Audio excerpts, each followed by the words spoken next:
ang isang pinto ay 3 bote po na varnish. Kasi ang lakas po niyang mag-absorb.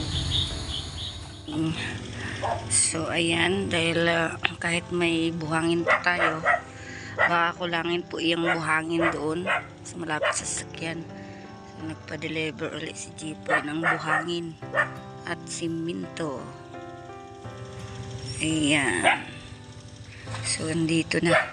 Kasi po may gawa po sa likod. Pinaraf ni Jeepo yung likod para okay na. Siguro mga next week ay magta-tiles naman sa CR at saka sa hagdanan, guys. Yan, para matapos na po. At ang iba pagkatapos po sa loob ay ito na naman ang bakod. So yung bakod na naman ang paggastusan natin ng bahay na to, at yung sibay, kumbaga sa Bisaya sibay, para sa garahean na sasakyan.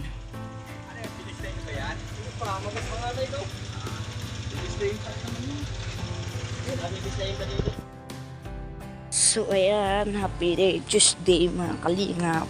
So ang ganda pa ng araw, magandang sikat ng araw, kaya nagpipintura naman si kuya.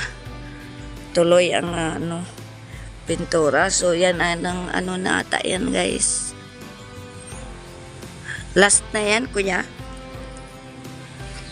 May puti pa sa taas, balikan mo yon. Panghuli yan sa lahat, ma'am. Panghuli na yan. Oo, bago dito. Ilagay na ko yan lang, ma'am. Ayan. So yan po yung kulay ng ating bahay. Sa bungad pa lang yan.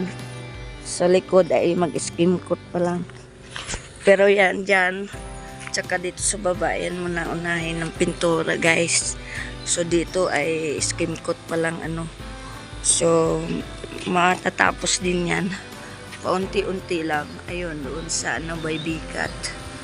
Then dito sa baba.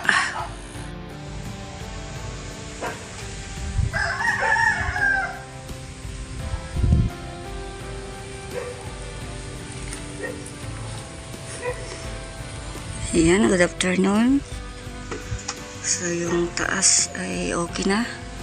So ito na naman sa baba. Ayan, magpintura na rin dyan si kuya, skim coat, guys. Ayan, para makita natin yung kalabasan niya.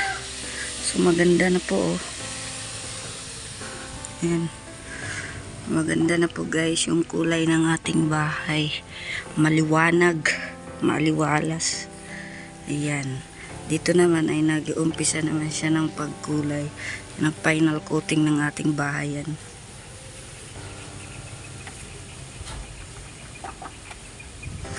Para sa next episode naman ay dito na naman sa party dyan. Dyan na naman na party ang pipinturahan.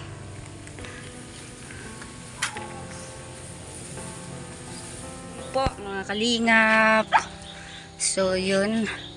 At ngayon ay katatapos ko lang mag-live. So babarnisan natin, guys, yung yung ating pintuan. Ayan, nakapag-umpisa na ako ng kaunti. So magbabarnish po tayo. Let's go! Magbarnish po tayo sa pinto. Pagagandahin po natin yung pinto natin, guys.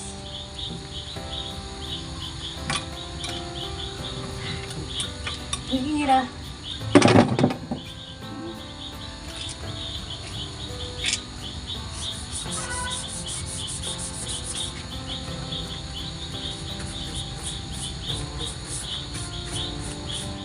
Diba?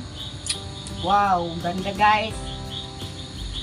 Varnish po tayo ng pinto. So ilang pinto ito is 1, 2, 3, 4, 5, 6 na pinto ang pagbarnisan natin.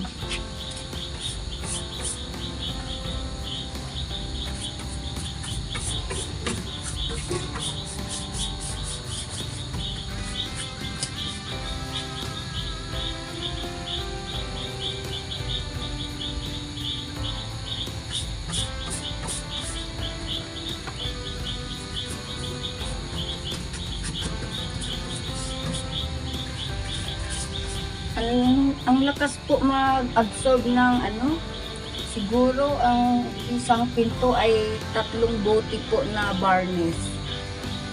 Kasi ang lakas po niyang mag-absorb, oh.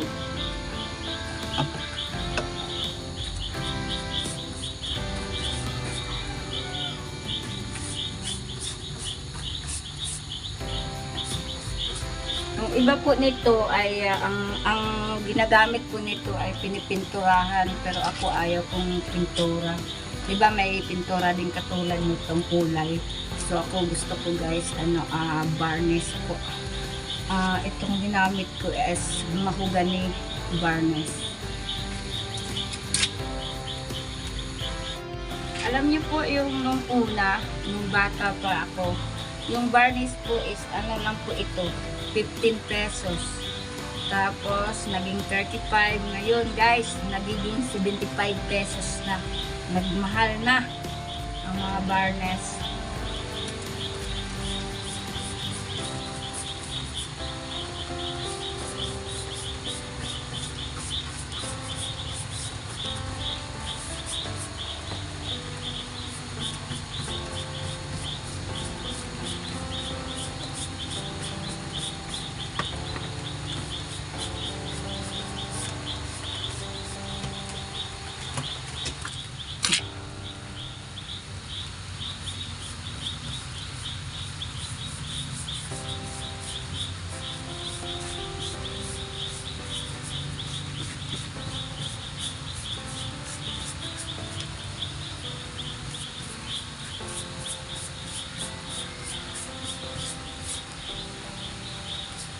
Ito.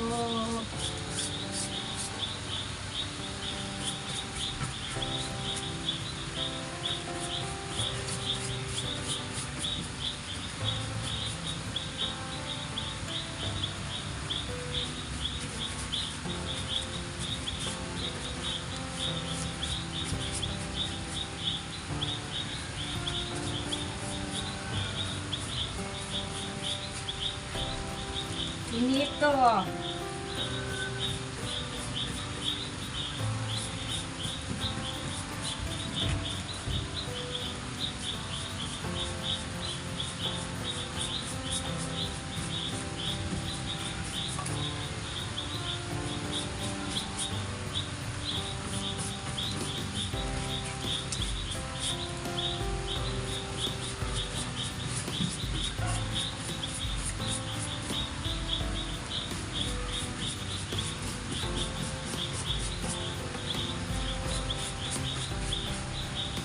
Ito.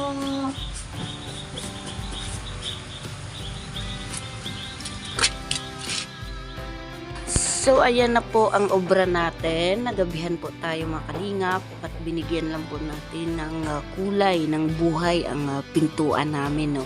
So, ito yung update ng bahay ni JP mga kalingap. So, yung pagbabarnish po natin ay lilihain pa muna yan at uulitin po iyan para pakintabin po. So, yan pansamantala lang po muna para magkaroon ng buhay po. God bless po sa ating lahat.